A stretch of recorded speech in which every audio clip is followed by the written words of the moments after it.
Sholat di gereja, kenapa tidak? Kalau memang kondisinya tergolong darurat. Dalam masalah hukum Islam memang ada yang disebut sebagai darurat. Pada saat kondisi darurat itulah para ulama menegaskan bahwa boleh meninggalkan sesuatu yang wajib, misalnya sholat Jumat yang memang wajib bagi kaum muslimin, bisa digantikan dengan sholat zuhur apabila terjadi sesuatu yang darurat seperti hujan lebat, banjir, gunung meletus, dan kondisi darurat lainnya.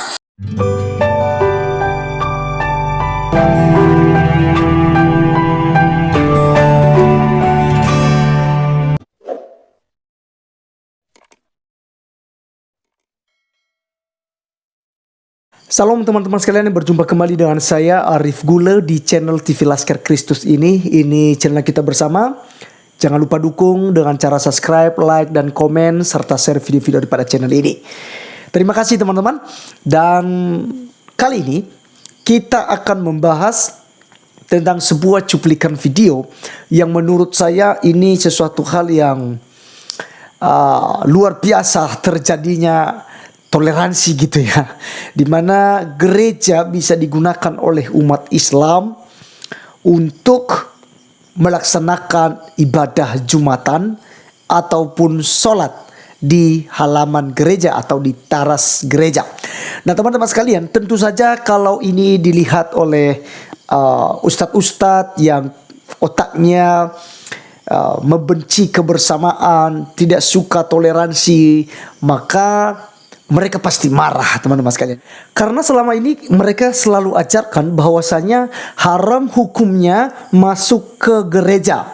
Haram hukumnya masuk ke tempat ibadah agama lain. Dan banyak lagi yang haram ini, haram itu, haram ini, haram itu, haram ini, dan haram itu. Jadi teman-teman sekalian, untuk mempersingkat waktu, sebelum kita memberikan komentar kita lebih jauh, mari seperti biasa kita menonton videonya terlebih dahulu. Berikut videonya.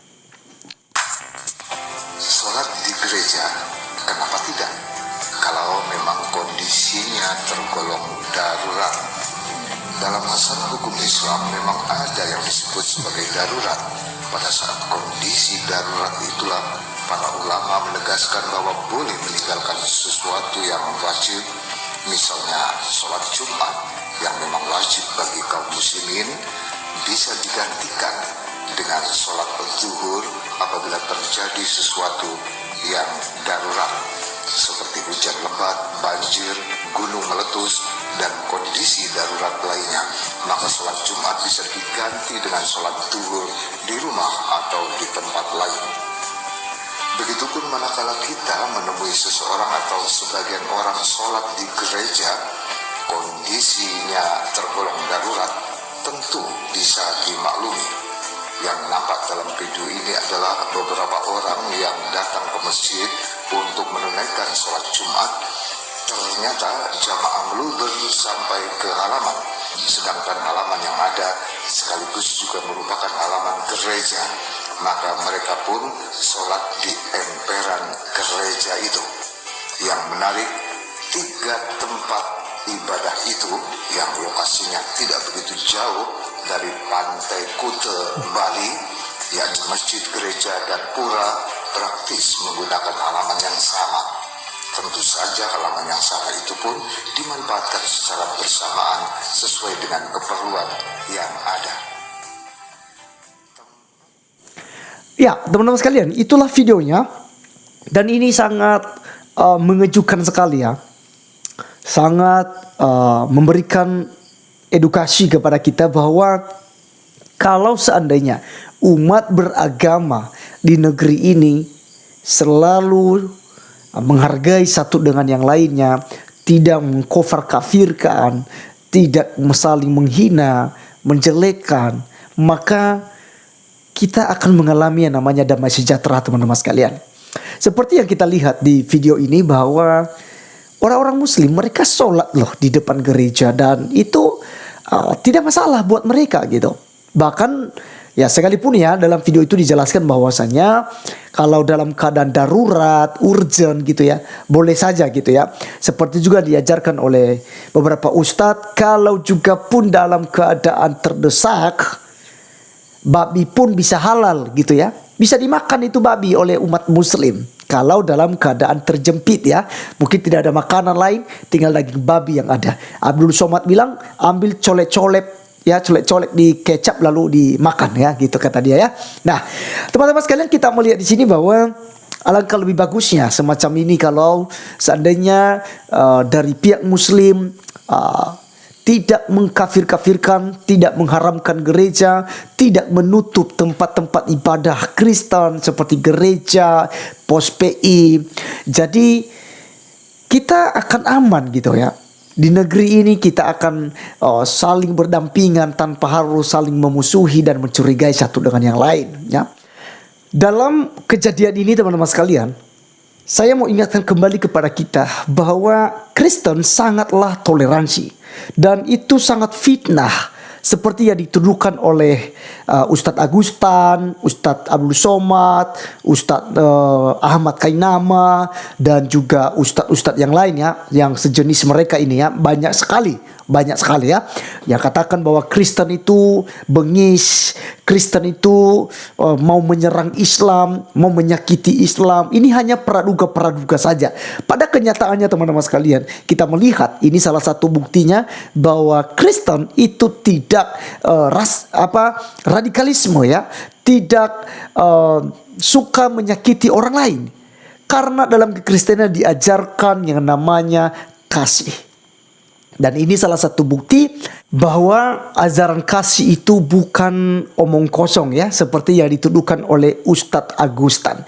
Bahkan kemarin Ustadz Agustan viral teman-teman sekalian ya, dengan berkatakan bahwa Kristen menciptakan teroris ya. Padahal pada kenyataannya Kristen justru menjunjung tinggi nilai kasih.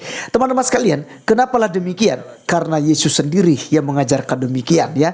Bahkan juga Rasul Paulus yang terus kalian hina, yang terus kalian pojokkan ya, juga menekankan ya di dalam 1 Korintus pasal 13. Dia katakan bahwa sekalipun kita punya segala sesuatunya, bisa berbahasa roh, bisa bernubuat, bisa membagi-bagikan segala sesuatu, tetapi jika kamu tidak memiliki kasih, semuanya itu tidak ada faedahnya. Semuanya itu hampa, sia-sia kalau kamu tidak memiliki kasih.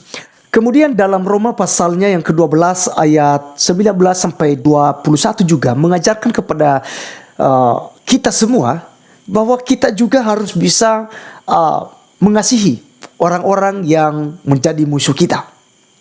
Mereka yang menyakiti kita, kita harus tetap berbuat baik kepada mereka. Mari kita melihat Roma pasal 12 ini ayat 19 sampai 21. Saudara-saudaraku yang kekasih, janganlah kamu sendiri menuntut pembalasan, tetapi berilah tempat kepada murka Allah, sebab ada tertulis, pembalasan itu adalah hakku, akulah yang akan menuntut pembalasan, firman Tuhan.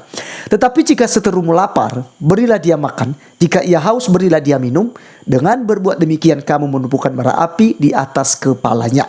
Janganlah kamu kalah terhadap kejahatan, tetapi kalahkanlah kejahatan dengan kebaikan. Jadi teman-teman sekalian, inilah bukti-bukti bahwa Alkitab mengajarkan hal yang baik kepada orang-orang Kristen.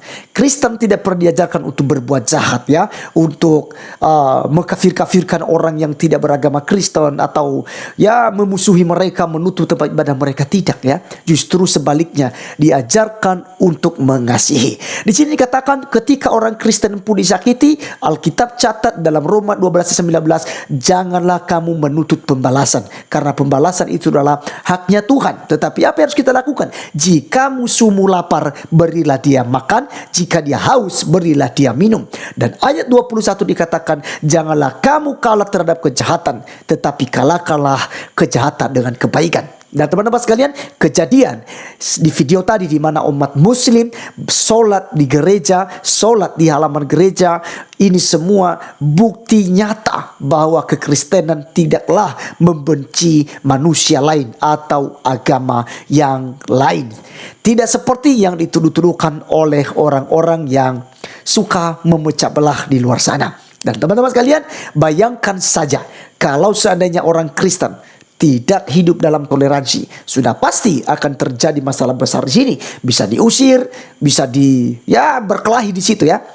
Tetapi orang Kristen justru menerima agama lain apa adanya ya, tidak mengkafirkan mereka, apalagi sampai mengusir, berbuat anarkis terhadap umat agama lain.